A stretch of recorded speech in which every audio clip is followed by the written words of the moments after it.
ഇത് കന്നഡ സിനിമയിലെ ആക്ഷൻ രംഗമല്ല. റീലിൽ മാത്രം കണ്ടു ശീലിച്ച ഇത്തരം സീനുകൾ റിയലായും സംഭവിക്കുകയാണ്. ഗദഗ് ജില്ലയിലെ ബെട്ടിഗരയിലാണ് സംഭവം.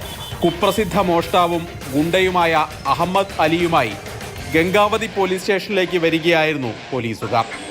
സ്വകാര്യ കാറിലായിരുന്നു യാത്ര. ബെട്ടിഗരെ റെയിൽവേ മേൽപ്പാലത്തിനടുത്തെത്തിയപ്പോൾ മറ്റൊരു വാഹനം ഓവർടേക്ക് ചെയ്ത് പോലീസുകാർ സഞ്ചരിച്ച വാഹനത്തിന് കുറുകെയിട്ടു. കാറിൽ നിന്നിറങ്ങിയ 6 സംഘം മാരകായുധങ്ങളുമായി പോലീസുകാരെ ആക്രമിച്ചു. വാഹനം തല്ലിത്തകർത്തു. തുടർന്ന് പ്രതിയെ മോചിപ്പിച്ചു കൊണ്ടുപോയി.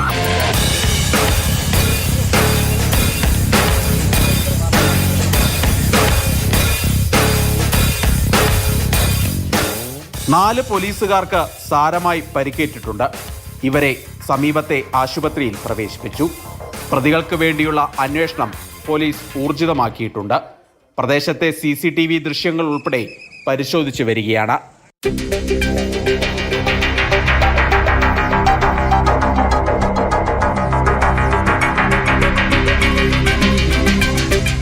മാതൃഭൂമി ന്യൂസ്, ബംഗളൂരു.